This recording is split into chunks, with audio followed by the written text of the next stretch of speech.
All right, sports fans, how's everybody out there doing? William Martin coming at you one more time here on YouTube with another edition of the 300 Pounds of Sports Knowledge podcast. Now, as the New York Mets currently find themselves in a battle with the Atlanta Braves for first place in the National League East, they have the gift and the curse of having one of the easiest schedules coming down the stretch here in the Major League Baseball season. It's a gift because these are games that the Mets are supposed to win, but it's also a curse because those teams that people feel are out of the playoff race and have nothing to play for, well, you know what? These guys are hungry. They're playing with house money. And with that said, they have nothing to lose. Now, this was put to the test last week as the Mets were swept at home in a three-game set with the Chicago Cubs. And it had some of the Mets fans thinking back to 2007 when coming down the stretch, the Mets primarily played the Washington Nationals and Florida Marlins, and they couldn't seal the deal, and they missed out on the postseason when it looked like they had the division wrapped up. Now, the Mets were able to rebound this weekend when they welcomed the lowly Pittsburgh Pirates to Citi Field. And when it was all said and done, the Metropolitans would sweep the Pirates as they've gotten back to their winning ways. Now, Pittsburgh was only able to muster 8 runs during the 4 game series as the Mets' quality pitching, which is a big reason why they are currently in first place, once again was on display. On top of the Mets' solid starting pitching, Eddie Escobar swinging a solid bat right now for the Mets, while Daniel Vogelback got out of his funk against his former team with some big hits throughout this series. On top of that, Jeff McNeil continues to be Jeff McNeil. He's one of the better hitters in the National League, and Pete Alonso continues to show that he's one of the better sluggers in the game. And if he's not, getting the long ball, he still knows how to go out there and get those productive outs while also driving runners in when men are on base. And that is a big reason why he has more than 100 runs batted in this season. And he's flirting with the Mets all-time single season record in that category. Now, the Mets needed this after the Cubs debacle because they looked lifeless in that series against the Cubs. And they turned around. They came out strong in the series opener against Pittsburgh on Thursday night with a 7-1 win. Carlos Carrasco would get his 15th win of the year. The Mets had to sweat it out on Friday with a 4-3 win over Pittsburgh, which was followed by a 5-1 win last night.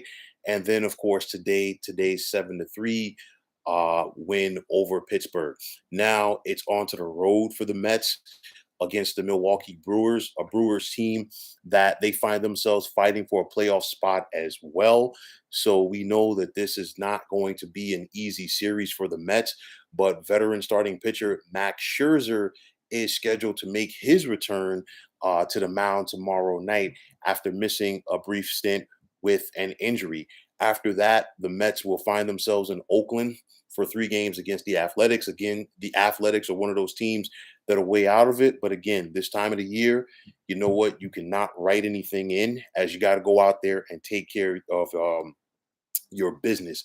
Now, fast forwarding here, if you're the Mets, you look at that series coming up at the end of the month, heading into October with Atlanta, and those 3 games are going to be looming large down in Georgia between both of these two clubs.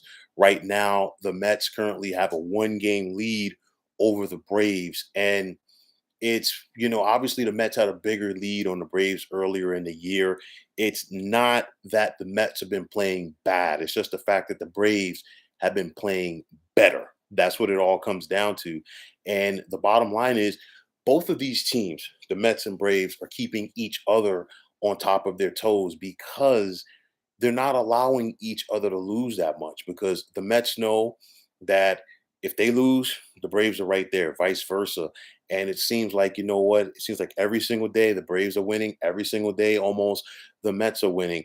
And with that said, what you have on your hands right here is a battle. And I think this battle is going to go right down to the end. And again, that 3 game set could go a long way in deciding who is going to win the National League East for this season. On the flip side, for the Braves, leading up to that series, they've got three at home starting tomorrow night with the Washington Nationals before they will be on the road for 4 games next weekend with the Philadelphia Phillies, the same Philadelphia Phillies team that they just had their way with this weekend with a 3 game sweep. So you look at it for the Mets, their manager, Buck Showalter, continues to have his pulse on this team. It would have been easy for the Mets to go into a big funk after they got swept by the Cubs, but Buck knows how to get his guys back on track. They bounced back to take this 4 game set, and of course, the rest is history.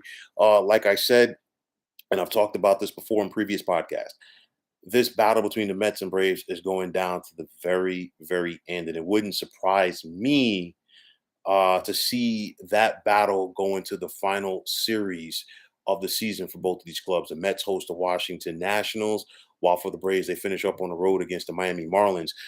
It all depends on what happens in that 3 game set, but nonetheless, if you're the Mets, you needed this. This was the elixir, if you will, to get yourself back on track with the Pirates. This is what you're expected to do against bad teams, but it's easier said than done. We know that. However, the Mets were up for the challenge. They answered the bell. They took care of their business against the Pirates. Now it's on to Milwaukee to start this road trip. So, folks, that is going to wrap it up. And as always, I want to take this time out to thank you for tuning into the 300 Pounds of Sports Knowledge podcast here on YouTube. I want to take this time out to thank all of you fine folks out there for tuning in. And if you have not already, please feel free to subscribe to this channel. Now, if you're on Twitter, please feel free to follow me at 300 Pounds of Sports. And like I always say, if you follow me, it'll be my pleasure to follow you right back. There's also the sports discussion group on Facebook at the Sports Depot 365. You can check it out. Drop a line and be a part of one of the better sports debating sites going on social media. So once again, fine folks, my name is William Martin. I am signing off, saying take care and have yourselves a wonderful day.